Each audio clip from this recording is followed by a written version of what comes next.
Assalamualaikum warahmatullahi wabarakatuh. Selamat pagi anak-anak. Perkenalkan, nama Ibu Lisdayanti. Di sini kita akan membahas materi yang berjudul ketentuan halal dan haramnya makanan dan minuman. Seperti yang kita ketahui, bahwasanya Allah Subhanahu wa Ta'ala senantiasa menyediakan makanan dan minuman untuk keberlangsungan hidup kita, yang mana makanan dan minuman adalah sumber energi bagi tubuh kita agar dapat menjalankan fungsinya dengan baik. Makanan adalah karunia dari Allah Subhanahu wa Ta'ala yang diberikan melalui alam. Tidak ada yang bisa kita makan jika alam tidak menyediakan kita dengan tanah, sinar matahari, dan air untuk menumbuhkan makanan. Selain tumbuhan, Allah juga menciptakan berbagai jenis binatang agar bisa kita manfaatkan dagingnya, tenaganya, bulunya, kulitnya, dan lain-lain. Jadi, kewajiban kita sebagai manusia atas semua nikmat tersebut adalah bersyukur kepada Allah Subhanahu wa Ta'ala. Bentuk bersyukur kita adalah dengan tidak mengkonsumsi makanan dan minuman kecuali yang halal dan baik untuk kita.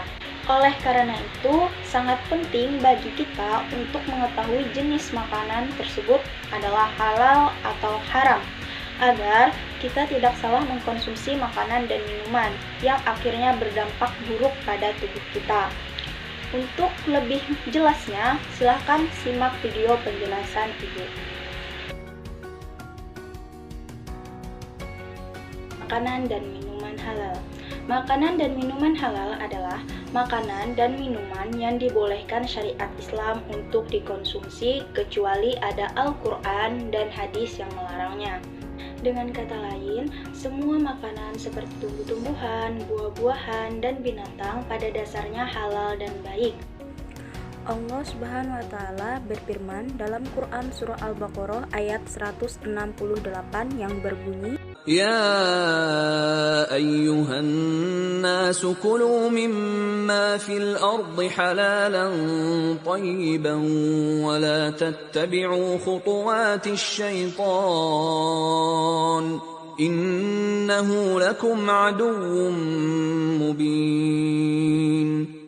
Dan Quran surah Al-Maidah ayat 88 yang berbunyi, وَكُلُوا مِمَّا رَزَقَكُمُ اللَّهُ حَلَالًا طَيِّبًا وَاتَّقُوا اللَّهَ الَّذِي أَنْتُمْ بِهِ مُؤْمِنُونَ. Berdasarkan kedua ayat tersebut, hendaknya seorang muslim mengkonsumsi makanan dan minuman dengan dua syarat, yaitu halal dan baik. Halal artinya diperbolehkan untuk dikonsumsi dan tidak dilarang oleh hukum syara, sedangkan baik artinya makanan atau minuman itu sehat, bergizi, mengandung nutrisi, dan bermanfaat untuk kesehatan. Jadi, makanan dan minuman yang halal untuk kita konsumsi harus mengikuti 3 hal. Pertama, halal karena zatnya, makanan tersebut terbuat dari bahan yang halal dan tidak mengandung unsur-unsur yang diharamkan menurut agama Islam. Kedua, halal cara mendapatkannya. Makanan tersebut tidak didapatkan dengan cara mencuri, merampok, dan menipu. Ketiga, halal cara proses atau pengolahannya, seperti menyembelih kambing, sapi, dan ayam sesuai dengan ajaran Islam. Jenis makanan dan minuman yang halal untuk dikonsumsi. Ada beberapa jenis makanan dan minuman yang halal untuk kita konsumsi. Pertama, semua makanan dan minuman yang tidak diharamkan oleh Allah Subhanahu wa Ta'ala dan Rasul-Nya. Kedua, segala makanan yang baik, tidak kotor, dan tidak menjijikan. Ketiga, semua makanan tidak memberikan mudarat dan tidak membahayakan kesehatan, baik jasmani dan rohani. Manfaat mengkonsumsi makanan dan minuman halal. Ada 7 manfaat mengkonsumsi makanan dan minuman halal. Pertama, mendapatkan ridho Allah Subhanahu wa Ta'ala. Kedua, menumbuhkan akhlakul karimah. Ketiga, menjadi sumber tenaga. Keempat, menjaga kesehatan tubuh. Kelima, menjaga akal dan hati seseorang. Keenam, rezeki yang diperoleh mendapatkan barokah. Dan yang terakhir atau yang ketujuh, yaitu membawa ketenangan hidup dalam kegiatan sehari-hari. Makanan dan minuman yang haram. Makanan dan minuman yang haram adalah makanan dan minuman yang diharamkan untuk dikonsumsi karena terdapat dalam Al-Quran dan hadis yang mengharamkannya. Jika tidak ada dalam hadis yang mengharamkannya, maka makanan dan minuman tersebut halal untuk dikonsumsi. Jenis makanan dan minuman yang haram. Haramnya makanan secara garis besar dibagi menjadi dua. Pertama, haram li zatihi, yaitu makanan yang haram karena zatnya. Maksudnya, hukum asal dari makanan tersebut memang sudah haram, seperti daging babi, darah, khamar, atau minuman keras. Kedua, hukum li ghairihi, atau makanan yang haram karena faktor eksternal. Maksudnya, hukum asal makanan itu sendiri adalah halal, tapi dia berubah menjadi haram, seperti bangkai, semua makanan yang terkena najis, dan semua makanan yang diperoleh dengan cara yang tidak halal.